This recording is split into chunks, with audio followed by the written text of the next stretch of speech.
Hello friends, welcome to my channel target with UP TET. आज हम UP board के class 6 की history का चैप्टर 2 पाषाण काल पढ़ने जा रहे हैं।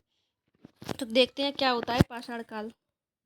म- मानव ने अपनी रक्षा और अपनी भूख मिटाने के लिए सर्वप्रथम पत्थर के औजारों का ही सबसे अधिक उपयोग किया, इसलिए इस युग को पाषाण युग कहा जाता है। पाषाण युग को 3 भागों में विभाजित किया गया है: पुरापाषाण काल, मध्य पाषाण काल और नवपाषाण काल। हम तीनों पाषाण कालों की उपलब्धियों के बारे में जानेंगे। हम सिर्फ इतना ही पढ़ेंगे जितना हमारे एग्ज़ाम के पॉइंट ऑफ व्यू से इम्पोर्टेंट है। चलिए देखते हैं पुरापाषाण काल की मेन उपलब्धि क्या है।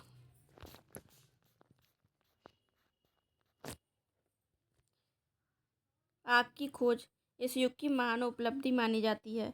यहाँ से क्वेश्चन बनता है कि आग की खोज किस युग में हुई थी, तो आग की खोज पुरापाषाण काल में हुई थी। चलिए नेक्स्ट आगे बढ़ते हैं, मध्य पाषाण काल।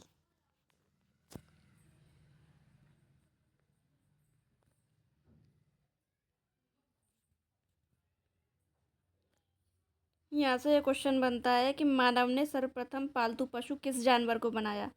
भेड़ को बनाया, बकरी को बनाया, भैंस को बनाया या कुत्ते को बनाया। तो यहाँ से आपका आंसर बन जाता है कुत्ता। ये काफ़ी एग्जाम में पूछा गया है, इम्पोर्टेंट क्वेश्चन है। चलिए आगे देखते हैं, नवपाषाण काल। नवपाषाण काल की महान उपलब्धि क्या थी, देखते हैं। पहिए का आविष्कार।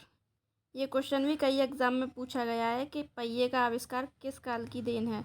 तो नवपाषाण काल में पहिए का आविष्कार किया गया।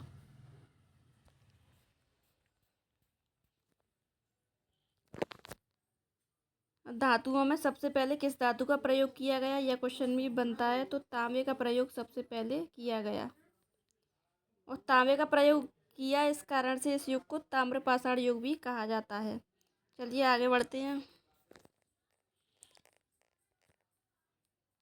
मोस्ट इम्पोर्टेंट क्वेश्चन यहाँ से बनता है, देखिए। कांसा। तांबे व जस्ते को मिलाकर मिश्रित धातु कांसा बनाना सीख लिया। तो यहाँ से क्वेश्चन यह बनता है कि कांसा किन दो धातुओं से मिलकर बना है। तो तांबा और जस्ते से मिलकर बना है कांसा। ये क्वेश्चन साइंस में भी पूछा जाता है और कई बार पूछा भी गया है, तो आप ध्यान रखिएगा कि कांसा किन दो धातुओं से मिलकर बना होता है। तो कांसा तांबा और जस्ता मिलाकर बनाया जाता है। चलिए इस चैप्टर में यहाँ इतनी ही इम्पोर्टेंट बातें थी, वो हमने पढ़ ली हैं। हम मिलते हैं नेक्स्ट वीडियो में।